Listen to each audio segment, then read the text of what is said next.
To be a blessing.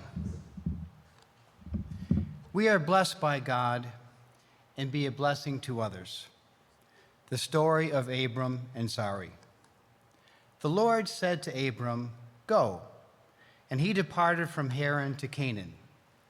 Abram was 75 years old, and Sarah. They gathered their possessions and set forth to the land of Canaan. There he built an altar to the Lord.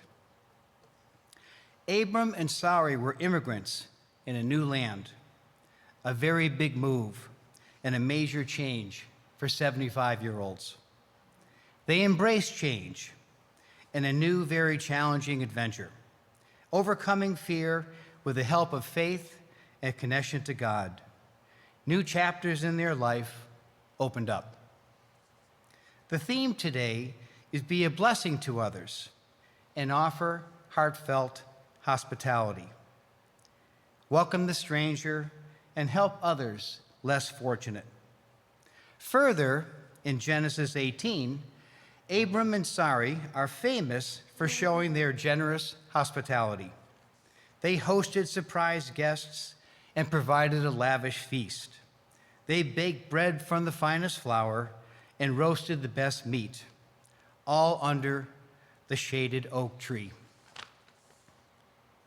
At that time, in the absence of formal hospitality, Abram and Sarai felt an obligation to welcome strangers and serve them.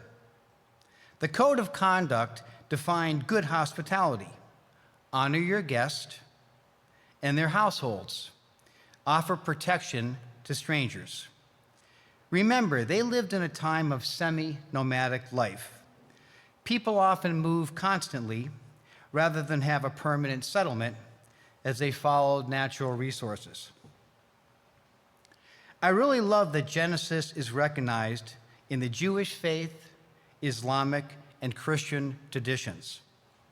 Early biblical insights reflect on how hospitality fosters a deeper understanding of strangers. This builds God's altar. Sharing a meal, breaking bread together, growing to understand and appreciate each other enhances effective communication. This promotes love, friendship, and social compassion. Abram and Sarai show this work proudly, the importance of being blessed and blessing others with kindness and hospitality. In the Muslim faith, the Prophet Muhammad famously linked hospitality and honoring guests as a core tenet of faith. Whoever believes in Allah should be hospitable with his or her guests. Jesus' life teachings were essentially about hospitality. He received, dined, healed, and loved those whom others rejected. Jesus often taught around the table and received hospitality from others. Remember the story of Zacchaeus, where Jesus invites himself to his home. One of Jesus' first encounters with the disciples in his resurrected body was from the Gospel of Luke 24.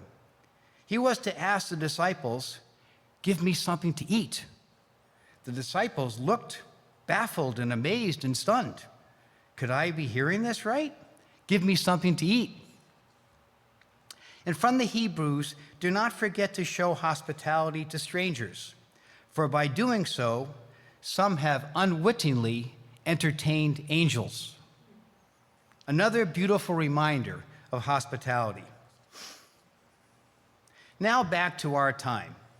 How can we do more to encourage each other to be generous in our hospitality, recognizing that we are blessed and also to be a blessing to others? Fun fact, the hospitality industry, travel and tourism, generates $11 trillion annually, supports 400 million jobs worldwide, and 1 in 10 jobs globally is in the hospitality industry.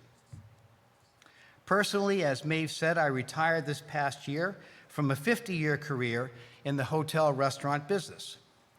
I have witnessed the importance of hardworking, generous immigrants, housekeepers, maintenance, food servers, cooks, dishwashers, front desk, and bellmen.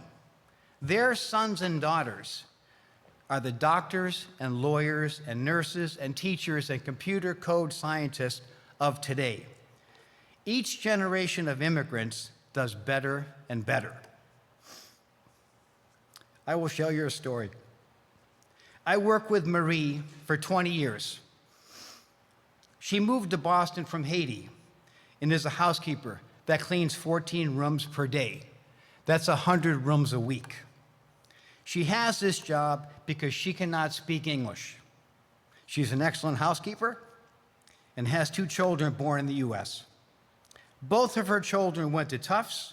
One's working as a dentist and the other as an architect. I have had the honor of working with hundreds of similar coworkers from all over the world that have come to the US to make their life. Our country was built on immigrants. In closing, the good news is the Bible gives us a blueprint for how to live out our faith through hospitality. How can we take the hospitality Bible stories and use them in our daily life? For example, recognize a coworker that seems a little distressed. Call a friend or family member. Volunteer at the dwelling place or outdoor church. Connect with the Immigrant Support Alliance. We are all trying to be a blessing to others. I want to take a minute to thank Maeve and Will for helping me write the sermon, and thank you, everybody. Amen.